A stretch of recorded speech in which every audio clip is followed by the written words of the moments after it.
નમસ્કાર દર્શક મિત્રો, SS ન્યૂઝ ચેનલમાં આપનું હાર્દિક સ્વાગત છે। હું છું દ્રષ્ટિ નાયક અને આપ જોઈ રહ્યા છો આજના સમાચાર।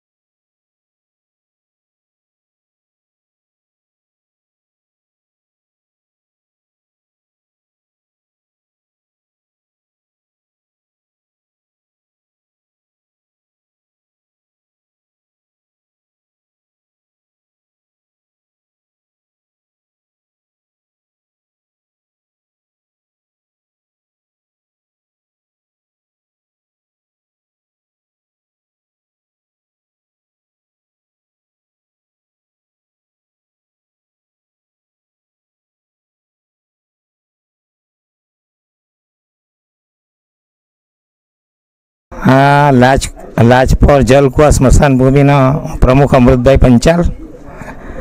आधुनिक सगड़ी एवी है कि पर्यावरण बचाव माटे खास उपयोगी है। एमां 50% उपर लाकडानी बचत थाय, समयनी बचत थाय। 1.5 कलाक जेटला समयनी अंदर ज बॉडीना अग्नि संस्कार पूर्ण थई जाय अने 80 किलो 70 किलो लाकडानी अंदर लगभग बॉडी संपूर्ण रीते बड़ी जाए। 160 अथवा 180 किलो जता था, तेना बदले 50% ऊपर बचत थाय।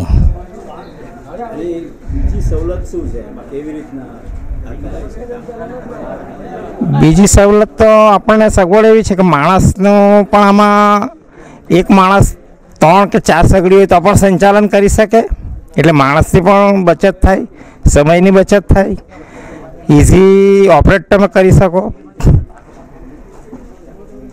અને એ જ આ પર્યાવરણ પણ બચે એમ।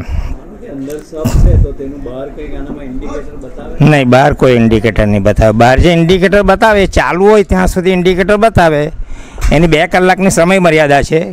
એ સમય મર્યાદા પૂરી થાય અને માણસ અહીંયા ઓપરેટ કરવાવાળો નહીં હોય તો પણ ઓટોમેટિક બંધ થઈ જાય। હા, અસ્થિ રહે અસ્થિ પણ કાઢીને આપી શકાય। હા હા। પ્રકાશભાઈ, આજ રોજ જલકુવા વારા પર આધુનિક સગડીનું પણ કરવા જઈ રહ્યા છીએ, તો અમારા લાજપોર માટે તો અમારી બહુ ખુશીની વાત છે। અમે આ એકદમ જ્યારે શરૂઆત કરી હતી, આજે લગભગ મારા ખ્યાલથી વર્ષો થઈ ગયા। બાપ દાદાઓના સમયથી આ સ્મશાન ભૂમિ ચાલે છે, ગામ પૂરતું હતું, પરંતુ આજે અમે આ બધા અમારું યુવા સંગઠન સમિતિ, રજિસ્ટર્ડ ટ્રસ્ટ સમિતિ છે અમારી, અને એ સમિતિ થકી અમે આ તમામ યુવાઓ અને વડીલો સાથે મળીને આ આયોજન કરીએ છીએ। આ આયોજન કરીને આ જૂની પુરાણી જે સગડી હતી લોખંડની, એ સગડી પર અમે અગ્નિદાહ આપતા હતા। અને આજે અમે એવું પ્લાનિંગ કર્યું હતું કે ભાઈ આ એક સગડી આવે છે, એમાં જે લાકડાનું બળતણ બચે છે 170 થી 80 કિલો જો લાકડા બળતા હોય ને એને 70ની અંદર આ બોડી જો બળી જતી હોય તો સારામાં સારી વાત છે। તો અમે આજે આ અમારી વચ્ચે 2 ઉપસ્થિત છે અમારા પ્રમુખશ્રી, એમના પરિવાર તરફથી એક સગડી મળી છે અને બીજી સગડી જે મળી છે એ દાતારે અમને નામ આપવાનું હમણાં ના પાડી છે, જેથી કરી આજે આ 2 સગડીનું આયોજન ઉદ્ઘાટન કરી રહ્યા છે। આજુબાજુના વિસ્તારોથી તમામ સરપંચશ્રીઓ ઉપસ્થિત છે અને તમામ નગરના પ્રમુખો અને આજુબાજુના તમામ વડીલો મિત્રો યુવા અહીંયા આમંત્રિત કર્યા છે અને સૌ આવીને ઉપસ્થિત છે, તો ખુશીની વાત છે। સાથે સાથે પ્રકાશભાઈ, આ જલકુવા વારા પર આ સ્મશાન ભૂમિ એવી વિશાળ જગ્યા છે જ્યાં મીંડોળાનો કિનારો છે અને બાજુમાં જ મીંડોળા લાગી છે, અને જ્યારે બોડી જ્યારે પૂરી થઈ જાય બળીને અને એની જે અસ્થિ હોય તો સીધી એ અસ્થિ પાણીમાં જાય છે, એટલે એ વધારે મહત્ત્વની વાત છે। સાથે સાથે પાછળ અમે ગાર્ડન બનાવ્યું છે, સુંદર મજાનું ગાર્ડન છે। નાના નાના ભૂલકાઓ પણ અહીંયા આવે છે, એ લોકોને ખબર નહીં પડતી કે અહીંયા બાજુમાં સ્મશાન ભૂમિ છે। ગાર્ડનમાં આવ્યા હોય તો ખબર નહીં પડતી, અને સરસ મજાનું ગાર્ડન અને બીજી બધી સુવિધાઓ મૂકી છે અમે, રમતના સાધનો મૂકી, રમતગમતના। સાથે સાથે આજુબાજુના તમામ સરપંચો અમને આ લાકડાની સગવડ આપે છે। કોઈ પણ ગામના સરપંચ હોય, આ નગરના પ્રમુખ હોય, એઓ અમને ફોન કરે કે આ જગ્યા પર આટલા લાકડા છે અને આટલા ઝાડો કાપવાના છે, તો અમે અમારા માણસો મોકલીને અમે ઝાડ કાપી લઈએ છીએ। બીજી વિશેષતા એ છે કે તમામ સમાજના જે અહીંયા આવે છે અગ્નિદાહ માટે એ ગરીબ સમાજ હોય, કોઈ પણ સમાજ હોય, એમાં ગરીબમાં ગરીબ માણસ હોય એની પાસે અગ્નિદાહ કરવાના જો પૈસા ન હોય તો અમે વિનામૂલ્યે એમાં અગ્નિદાહ કરીએ છીએ. એ અમારા માટે બહુ ખુશીની વાત છે, મોટી વાત છે. અને અમને તમામ વિસ્તારમાંથી, તમામ ગામોમાંથી આ 20થી 22 ગામો અહીંયા લાભ લઈ રહ્યા છે. તો એ તમામનો સહકાર છે અમને. અને આજરોજ આ ખુશીની વાત કરીએ તો બેઉ સગડીનું આજે ઉદ્ઘાટન કરી રહ્યા છે. આપ સૌ ઉપસ્થિત છો અહીંયા. સાથે સાથે મંદિર પણ છે મહાદેવજીનું. અને એવું કહેતા હતા કે ભાઈ વર્ષો પહેલાં બધા જ અમે આપણા ત્યાં હોય કે બીજા ગામના હોય તો ત્યાં સુરત જવું પડતું, એમ કહે ને કે સડાવવા માટે સુરત જવું પડતું. અમે સડાવવાની અહીંયા સુવિધા પણ આપી છે. અહીંયા સડાવવાનો ઓટલો શેડ બનાવ્યો છે અને પગથિયા પણ નીચે છે જ્યાં અસ્થિ પધરાવી શકાય. એટલે તમામને આજ રોજ આ પ્રસંગે આવકારું છું. હજુ અમારી માંગ એવી છે, અમે આયોજન કર્યું જ છે હવે પછીનું એક શેડ બનાવવાનો છે. પ્રાર્થના હોલ કહેવાય એને. એક શેડ બનાવવાનો છે. મોટો આયોજન છે. પાછળ અમારી પાસે બાજુમાં જગ્યા છે જ. અને એ એસ્ટિમેટ અમે કાઢ્યો છે. આજરોજ આ બધા સરપંચો, નગરો પ્રમુખો અને વડીલો આવ્યા છે તો એમની વચ્ચે અમે મૂકીએ છીએ કે ભાઈ આ આયોજન એવું છે. મિનિમમ અમે એસ્ટિમેટ કાઢ્યો તો 20 લાખનો ખર્ચો છે આ પ્રાર્થના હોલનો. અને બીજું એક જનરેટર લેવાનું છે. અને આના પછીની બી 2 સગડીઓ બાજુમાં બીજી જગ્યા છે, એમાં 2 સગડી બીજી મૂકી શકાય. એટલે એ સગડીની પણ હવે પછી દાતાર મળશે તો અમે જરૂર છે. એની કિંમત મિનિમમ 2 સગડીની 13 લાખ થાય છે. આ 13 લાખની 2 સગડી છે. એટલે અમે આજરોજ આ સૌ અમે અહીંયા ઉપસ્થિત છે તો એમને પણ હું હમણાં ફરી પાછો જણાવીશ. આ માટે પ્રકાશભાઈ, આપ સૌ ઉપસ્થિત રહ્યા છો, સૌને હું આવકારું છું. Thank you. જ્યારે અમે રજૂઆતો કરેલી કે આ 5 લાખ રૂપિયાનું દાન કોણ આપશે તો સૌપ્રથમ જ અમારા પ્રમુખ શ્રી અમરદા પંચાલ અને બીજા એક દાતાર જેમના નામ ન આપવાની શરતે આ 10 લાખ રૂપિયાનું દાન આપીને 2 સ્મશાન સગડી તાત્કાલિક અમે અહીંયા બેસાડી છે. લોકો અમને કહી જાય કે તમે સુંદર સ્મશાન બનાવ્યું છે તો એ એક અમારા માટે બહુ આનંદની વાત છે. નામી અનામી દરેકે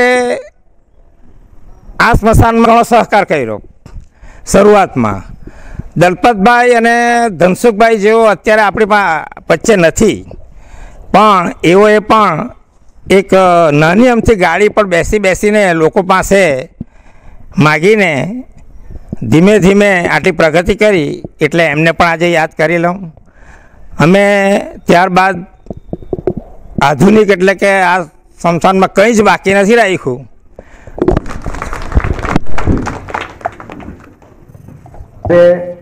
ખૂબ જ નજીકમાં આપણે આ સ્મશાને આવતા હોઈએ છીએ. ખરેખર ત્યારે આપણને એક એવો ભાવ ઉત્પન્ન થાય છે, એવો અનુભવ થાય છે કે આ સ્મશાન ગૃહ એ આપણું જ છે. એ રીતનો અહીંયા વ્યવહાર જોવામાં આવે છે. સગડી વિશે ઘણી વાતો થઈ. આપણે અવારનવાર દરેક સ્મશાને જતા હોઈએ છીએ, પણ આપણા ગામની નજીક આપણું આ સ્મશાન બનવામાં, એને આટલું સુંદર બનાવવામાં જે આ સમિતિએ કામ કર્યું છે એ વંદનીય છે. એ ભૂલાય એમ નથી. તો મટી જતે તો જે તે સમયે જે તેના માર્ગદર્શનથી, જેમના સાથથી આજે 6 કરોડ કે 7 કરોડના ખર્ચે આ પાડો બન્યો, તો એમને પણ આ તબક્કે આપણે ભૂલી શકીએ એમ નથી. હું તમે કહો એ રકમ આપું અને શરૂ કર્યું. ધીમે ધીમે એ લોકોની પ્રવૃત્તિ વધતી ગઈ, જેમ મારો ફાળો પણ વધતો ગયો. આજે જે કંઈ ફાળો આપું છું એમને મેં ખાતરી આપી કે મારું ટ્રસ્ટ જ્યાં સુધી હયાત હશે, હું નહીં હોઉં પણ મારું ટ્રસ્ટ જો હયાત હશે તો મારા વાલીવાળો છો તમને આટલી રકમ આપતા રહેશે.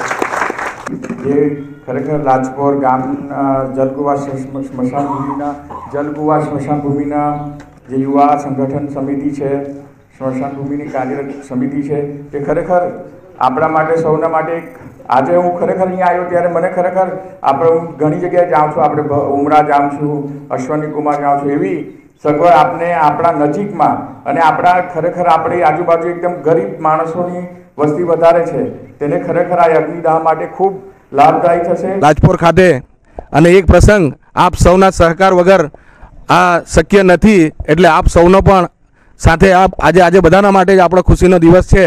કારણ કે બધા કહે છે ને કે ભાઈ જીવન અને મૃત્યુ, એટલે જીવન જીવવાનું છે અને લાસ્ટ જ્યારે જે આવવાનું છે તો આ જ જગ્યા છે આપણા માટે. એટલે બધાએ જ એકવાર આવવાનું છે. કોઈ પણ ખાસ તો એમ કહે ને કે મને કંઈ નથી થવાનું, પણ એકવાર અહીંયા આવવાનું ને આવવાનું જ છે.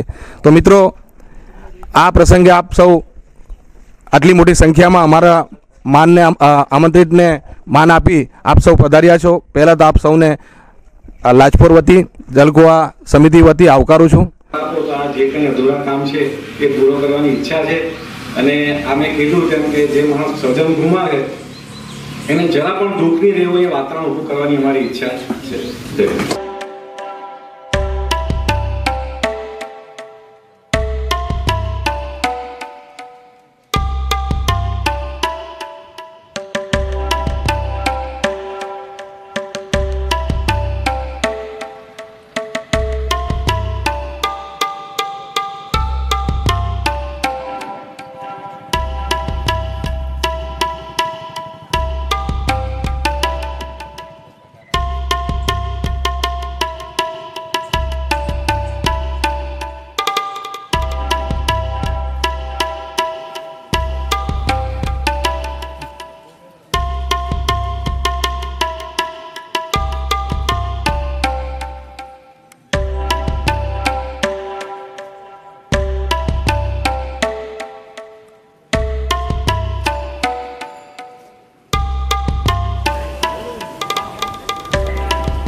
તો આ હતા અત્યાર સુધીના સમાચારો. નવા સમાચાર સાથે આપ સમક્ષ ફરીથી હાજર થઈશું. ત્યાં સુધી રજા આપશો. નમસ્કાર.